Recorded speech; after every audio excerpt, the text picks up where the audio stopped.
Ang kalibutan nag-celebrate og worldly love. Pan ang nga anak sa Ginoo nag-celebrate ini nga month as celebrating the greatest love of all loves. Ang pinakadako nga gugma, nga mao ang gugma sa Ginoo. Ang uluhan sa mensahe sa Dios nga gipadayag ining taknaa, paid in full. Nasa inyong theme, fully paid by the grace of God.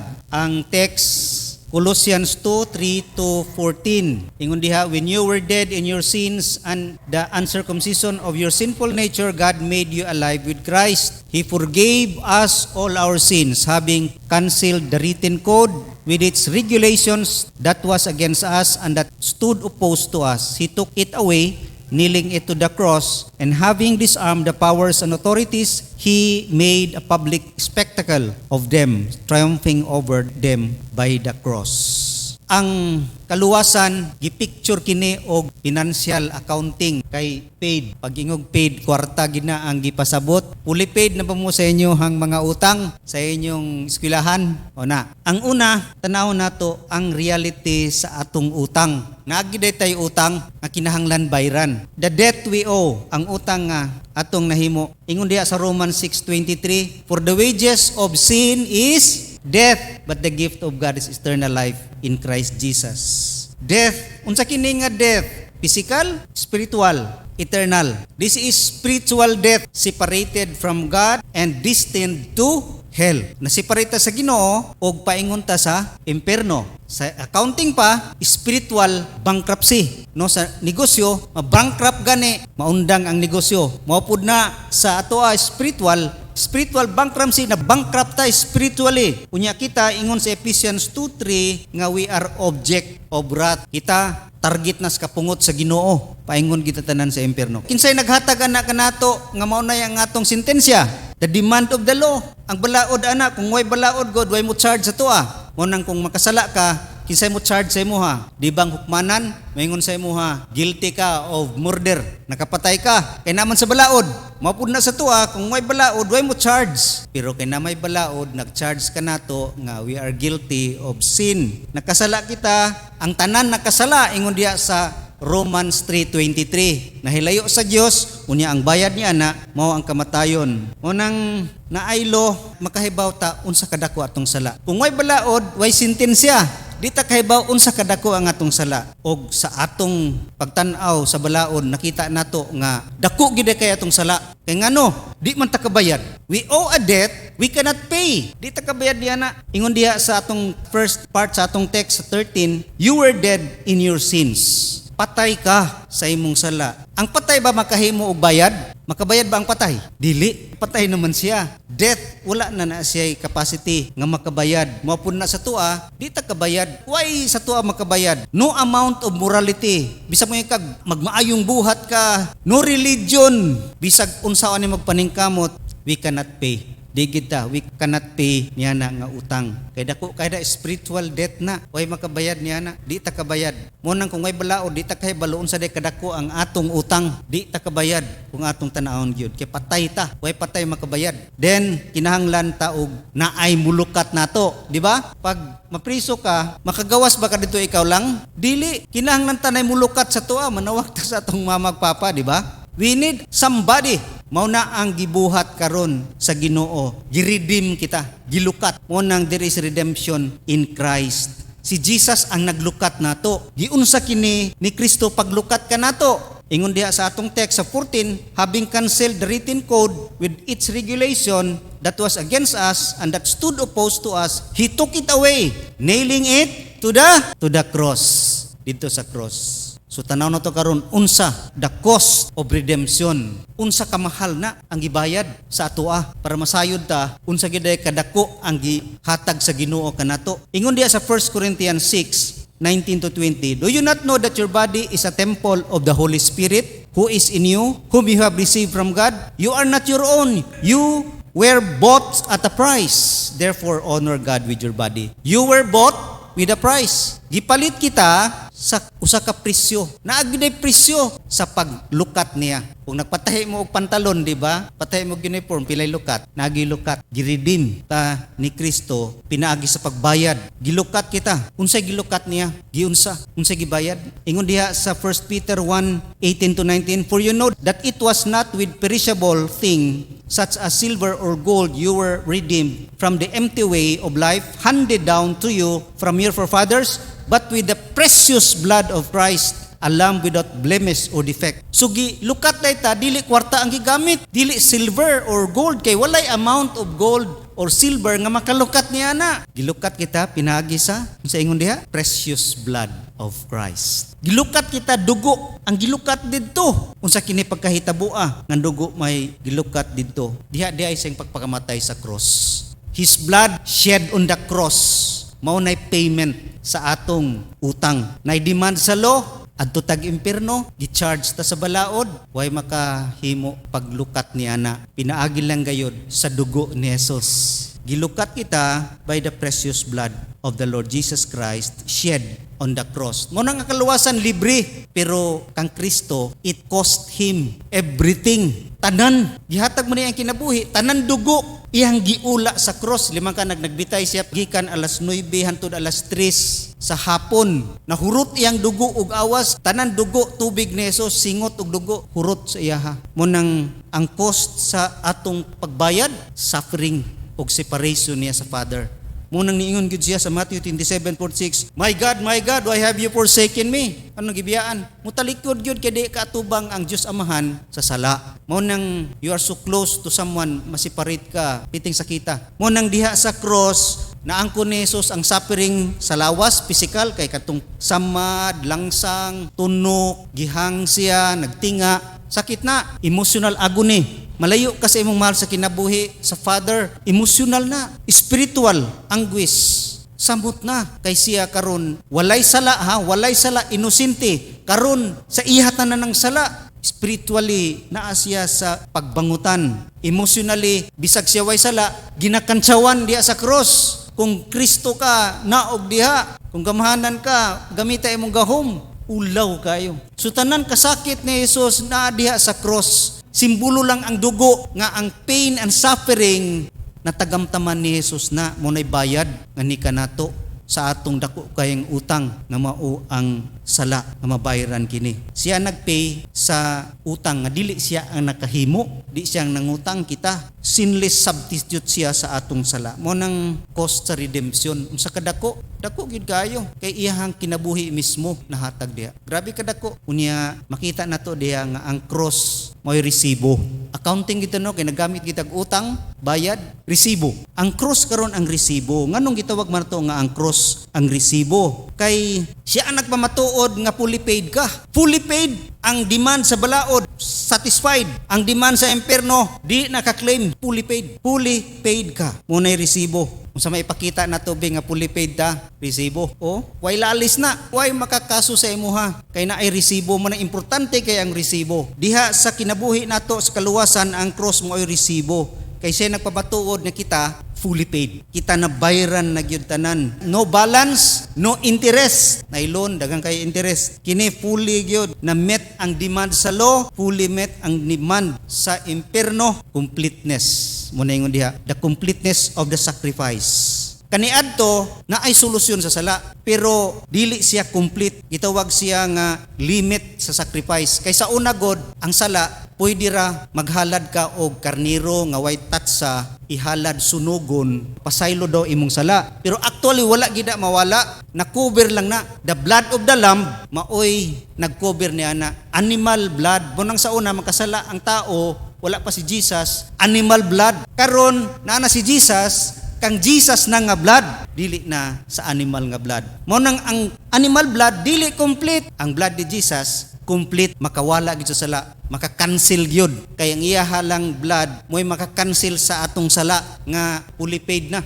ang payment diha ingon ni Jesus ingon diha sa Hebrews 10:3-4. But those sacrifices are annual reminder of sins because it is impossible for the blood of the bulls and goats to take away sins. Mo nang kaniadto kay blood gyud sa kanding ug sa baka, pero ingon diha impossible to take away ang blood lang ni Jesus. Mo nang sa New Testament mo ning ingon sa Hebrews 9:12, He did not enter by means of the blood of goats and calves, but He entered the most holy place once and for all by His own blood, having obtained eternal redemption. Siya ang lamb, di ba? Jesus is the lamb that was offered. Siya karon na ang simbolo sa una sa Old Testament, which is the lamb nga animal, karon siya ang lamb nga ihalad. Pero kausara once and for all. Diyan nato makita pag ingog once, kausara gyud. Sa una, sige kag kasala, sige kag ihaw og karnero, baka og kanding. Karon dili na, kaisara. Kaisara si Jesus nahalad sa cross. Kaisara siya nagpakamatay,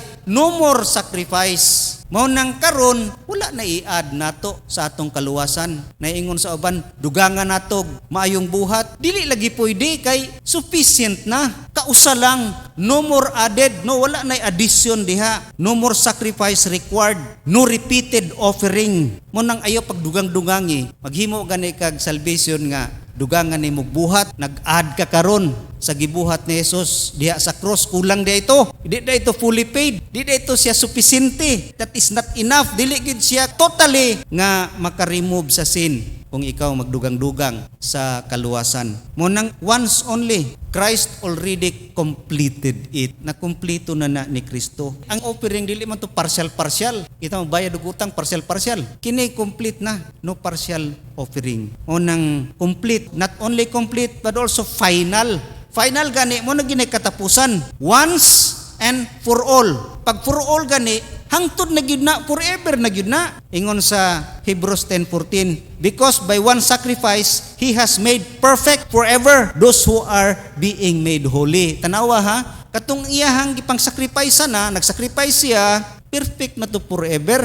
Forever. Dili lang karon lang pagsunod tuig mawala atong kaluwasan or sunod bulan. Dili kay kana once kausa lang og for all hangtod gyud sa eternity. Hangtod yun sa katapusan, kay kana sufficiente. Nothing more to add, mo nang muad lagi kan, nag-ingon na ka nga dili sufficiente or kulang ang sacrifice ni Jesus. Mao nang ang pangutana, mawala ba atong kaluwasan? Mawala dili. Kinsay nakadawat na kang Jesus? Karon og mo backslide mo, mobalik mo sa inyong old life. Nya mamatay mo kalit kay maligsan mo. Maadto ba mo impierno? Tas ang kamot maingod maadto kay impierno. Wala man lagi. Alanganin mo. Or nakapatay ka karon, wa ka kapangay pasaylo. Naligsan na ka kalit paglakaw nimo. Impierno ka dili. Wa lagi mo tubag alanganin mo. Fully paid. Kisa pa may mo charge sa inyo ha? Kisa mo charge? Ha? Nga mo adto mo impierno. Fully paid man. No more sacrifice. Mubalik pa dahil pagkamatay na po si Jesus para luwason na po di mo ang kinabuhi. Dili. Fully paid tanan ang sin nimo sa una nimong kinabuhi. Karon nga nakadawat na kang Jesus, ang charge sa imuha dili na sin sa impierno. Unsa ganita karon kung kita makasala,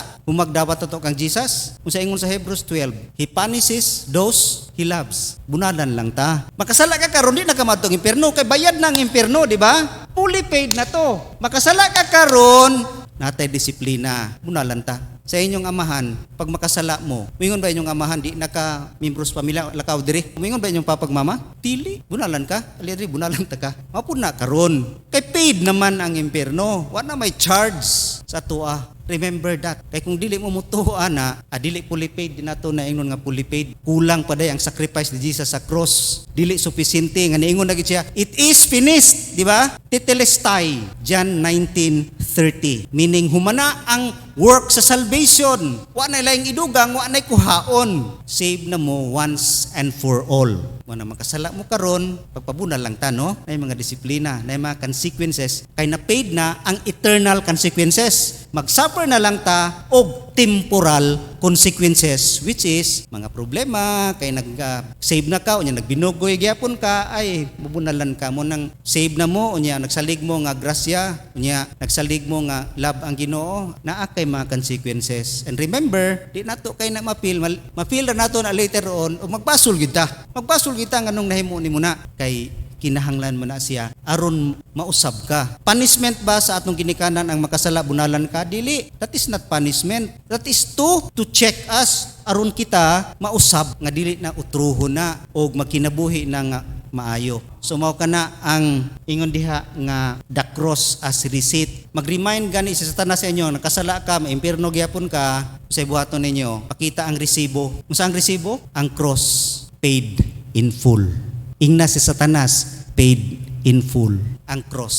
Cross will remind us nga complete na ug sufficient na, final na nga sacrifice. Wa nay sacrifice himuon alang sa atong mga sala. Paid in full. Mo nang remind him of the bill, resibo fully paid. And lastly, redemption in Christ, not only the cross as receipt but also the check of love. Financial gyapon no, cheque, ibayad.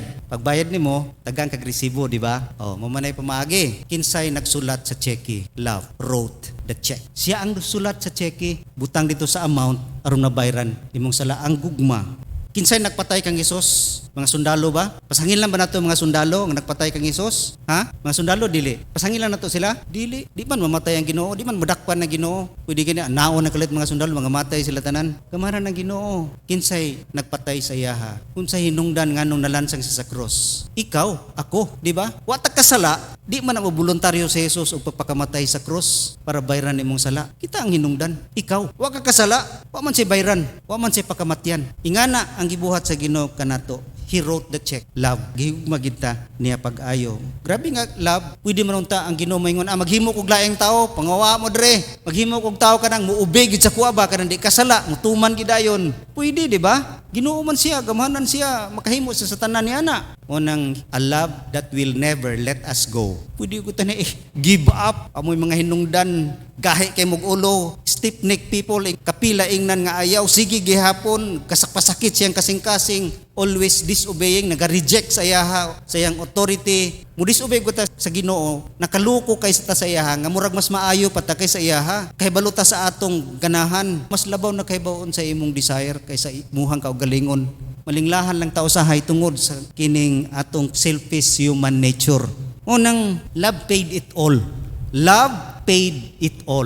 Ang gugma gyud nagbayad niya ng tanan. Kay pinaagi ka nato, mo ni nagmotivate kang Jesus nga magpakamatay sa cross. Mao nay nagmotivate sa iyahang nga bayran pinaagi sa iyahang dugo. Mao nang kana nga love is unselfish. He gave everything, yung gihatag ka nato. Not asking in return, wala siya ingon nga, magpakamatay ko, bayad mo sa kuha, wala. Unconditional, He offered to everyone. Walay condition nga love, wala ingon, wakay labot kay dako kay kagsala, wakay labot kay tikasan kay ka. He offered the check ngadto sa tanan gyud. Ingon diya sa Ephesians 5:12, and live a life of love just as Christ loved us and gave Himself for us as a fragrant offering and sacrifice to God. Iya yung gihatag ang iyahang kinabuhi as fragrant offering ngani kanato, unselfish. Muna ingon diya sa John 3:16, for God so loved the world that He gave His one and only Son, that whoever believes in Him shall not perish but have eternal life. So ang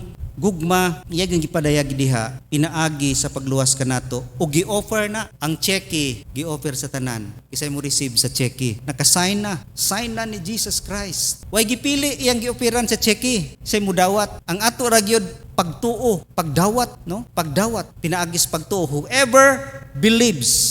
Ang pagtuo ba payment? Dili. Lahi. Ang pagtuo, dili para ma-achieve nimo ang kaluwasan, dili. Kundili para dawaton. Wa kay laing himuon, mudawat ra, mo receive ra. I-open lang nimo imong kamot. You open your heart to God, nga imo siyang dawaton sa imong kinabuhi, musulod siya. Mora na imo to receive. Diba? Ikaw karon nakadaog ka free sa Shopee, cellphone, iPhone 17. Wa kay bayaran, mo claim lang ka didto. Sa pag-adto nimo pag-claim, bayad ba na? Dili. Kay nagbaktas man ka paingon sa kuan. Dili, gi-receive nimo. That is by faith. Just receive Jesus, open your heart and receive Him. Tungod kay you believe He loves you. He paid your debt, sins, tanan gyud, fully paid. Inga na kadako ang iyang gugma, nganha kanimo nga siya nagsakripisyo diya sa cross, nag-give up sa iyang kaugalingon just to save us, to pay the price of sin. Dawaton nimo siya sa imong kinabuhi. Kini nga love unconditional. Kini nga love above all loves. labaw ni sa tanang love. Nga kung naa ka ni nga love, kanang love di mo sa uyab, eros love, love opposite sex. If governed by agape, mo resulta na sa nindot nga relasyon sa marriage. Pero eros lang, guba na madugay inyong relasyon kay inyong foundation, eros love lang yun, opposite sex. Mausab sa phileo, friendly love, kung naa ang agape love, ang imong phileo love, nindot kayo. Pure, walay yung ka i-backstab ko sa akong kuan, best friend, walay ingana sa agape love. Sama sa friendship ni Jonathan o ni David. Pure friendship. Labi na gayod sa atong ginikanan kining storge nga love. It makes a healthy home kung naa ang agape love. Healthy home. Walay samok, fulfilled para sa life ni Abraham o ni Hannah, iyang family tungod na sa agape love. And lastly, unsay response sa mga redeem? Unsay response nato kay kita gilukat? Una, pagpasalamat. Unsay expression nato sa pagpasalamat? Worship and also faithfulness. Ingon diha sa 1 Corinthians 6:19-20, do you not know that your body is a temple of the Holy Spirit who is in you, whom you have received from God? You are not your own, you were bought at a price. Therefore, sa ingon diha, honor God with your body. Gipalit ka, bought with a price. Honor God. Honor God meaning pasalamatan, daygon siya, honor Him. Honor Him by being faithful. Sunod yun sa iya. Ang kaluwasan, dili lang na paglibre ka nato sa impyerno. Ang kaluwasan, ay importante, free ta, libre ta sa pag-obey. Kaya man ay problema ginato, disobedience. Free ta mo follow sa kabubuton sa Ginoo. Kay kahibaw ta nga kabubuton sa Ginoo the best kayo. Jeremiah 29:11, for I know the plans I have for you, plans to prosper you, plans to give you a future. Pero kung dili ka musunod ana nga plan, tungod kay mo disobey ka, dili na matuman nga future. Mao nang if you are faithful, musunod gyud ka sa iyaha, mo obey ka sa iyaha, mao na imong response sa iyahang dako nga gugma nga gihatag nga ni kanato. We are free to do His will. Wa nay makapugong kanato sa plano sa Ginoo sa atong makinabuhi. Abundant life, life nga puno gyud sa kalipay ug puno sa fulfillment, puno sa meaning. Mao kana ang tinuod nga kaluwasan. Free from sin. Kay giredeem na ta ni Jesus Christ.